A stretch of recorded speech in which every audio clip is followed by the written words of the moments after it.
Labdien, mīļo skatītāji! Visticamāk, pagājušā nedēļā paklausījāt mūsu prognozēm un nomērķējāt savu bultu kādā sev svarīgā dzīves virzienā. Iespējams, rezultāti vēl nav. Iespējams, jūs nezināt, kad tie būs. Visticamāk, tā arī ir. Tieši tā. Šajā nedēļā ir vērts atslābt, nomierināties, noķert to sajūtu, ko sauc par vēso mieru, ieklausīties pulksteņu tikšķos un pagaidīt. Jo lietu ritumam ir sava kārtība, savs laiks, jo lielāka vēlēšanās, jo lielāks mērķis, jo pasaulē vajag vairāk laika, lai saorganizētos un jūs mērķis piepildītu.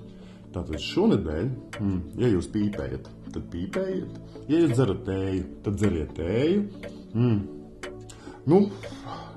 Var citādi arī mēģināt atvēsināt sakarsušos prātus, kas vēlas tūlītēju rezultātu.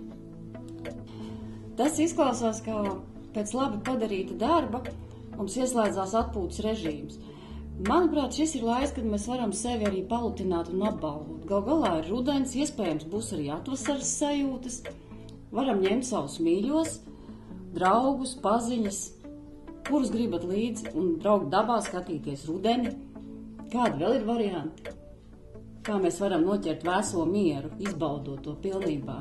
Es šo nedēļu nosaukt par atkāpšanās nedēļu, kad ir lielie dzīves notikumi, un tieši tādi arī tagad būs, tādēļ, ka Saturns maina zīmes. Saturns šajā nedēļā pamet Skorpionus un iet uz priecīgajiem strēlniekiem, un Skorpionos tas nebūs vairs ilgu laiku, kādus 30 gadus, tātad mēs esam padarījuši kaut ko lielu. Un kad notiek lielie dzīves notikumi, dažkārt ir jēga atkāpties. Kādēļ mēs atkāpjamies? Mēs atkāpjamies tādēļ, lai labāk ieraudzītu to, kas ir noticis. Ja mēs stāvam kādam objektam ļoti tuvu klāt, mēs to praktiski neredzam. Mēs to varam ļoti labi sajust, bet neredzam. Es ieteiktu šajā nedēļā, tieši tā kā tu, Janita, saki, doties pie dabas, izbaudīt atvasaras sēnes, protams, jādodās sēņot. Jā. Un atkāpieties un paskatieties no malas, kāda izskatās dzīve tagad. Tas ir tā kā ieraudzīt rezultātu. Iepriekšējiem 30 gadiem? Didzis teica, ka mēs varbūt rezultātu nemaz neredzam, taču mums ir iespēja atkāpties un mēģināt saskatīt, kas gan īsti notiek. Un kas tad īsti notiek? Šis jaunais laiks, šis jaunais Saturna pagrieziens, ko minēja Andis iepriekš, kādas ir tās zīmes, ko mēs varam nolasīt no pasaules, kādas ir sajūtas, kādas ir jaunās sajūtas, ko šis laiks mūsos ienes.